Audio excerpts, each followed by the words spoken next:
महोदय, आपल्या मंडळाने आयोजित केलेल्या बैठकीचे निमंत्रण मला आजच मिळाले. या उशिरा प्राप्त झालेल्या आमंत्रणाबद्दल प्रथमतः मी याद्वारे निषेध व्यक्त करतो.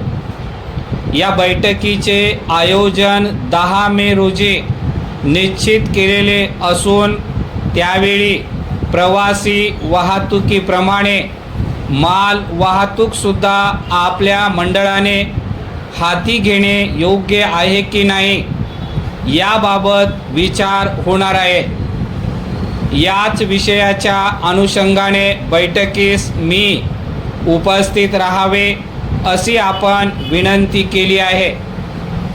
परंतु त्या दिवशी माझी पूर्वनियोजित महत्त्वाची न टाळता येण्यासारखी कामे असल्यामुळे मी सदर बैठकीस पूर्व सूचनेनुसार उपस्थित राहू शकणार नाही आणि माझ्या अनुपस्थितीत मंजूर करावी ही विनंती. परिच्छेद. उपरोक्त विषयासंदर्भात माझे लेखी मत मी या पत्राद्वारे आपणास कळवित आहे. हे पत्र आपण मंडळापुढे बैठकीत ठेवाल. ते सर्व सन्माननीय सदस्यांना वाचून दाखवाल व त्यानंतर मंडळ त्याचा योग्य तो साधक बाधक विचार करून या प्रश्नावर सर्वतोपरी निर्णय घेईल अशी आशा व्यक्त करतो. या बाबतीत माझे मते स्वयं स्पष्ट असून ती पुढील प्रमाणे आहेत. परिच्छेद. माल वाहतुकीच्या प्रश्नाकडे आपण व्यवहाराच्या दृष्टीने पाहिले पाहिजेत असे माझे स्पष्ट मत आहे.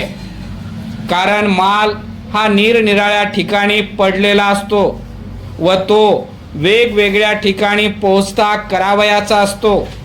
त्यामुळे माल वाहतुकीच्या सुरक्षतेची जबाबदारी घ्यावी लागणार आहे. हल्ली ज्या पद्धतीने प्रवासी वाहतुकीमध्ये उतारूंची वाहतूक होते त्या पद्धतीने हे काम करता येणे अवघड वाटते. त्यामध्ये विविध प्रकारच्या अडचणी संभवतात व त्या पलीकडे यातून संस्थेला फारसा फायदा होईल असे मला वाटत नाही. त्याचप्रमाणे अपघात झाला की ज्या गाडीला अपघात झाला त्या गाडीवर किती किमतीचा माल होता, त्या गाडीचा अपघाताच्या वेळी वेग किती होता, त्या गाडीची यंत्रसामुग्री कोणत्या स्थितीत होती, हे सर्व नवीनच प्रश्न अपघात झाल्यावर निर्माण होण्याची शक्यता आहे. परिच्छेद.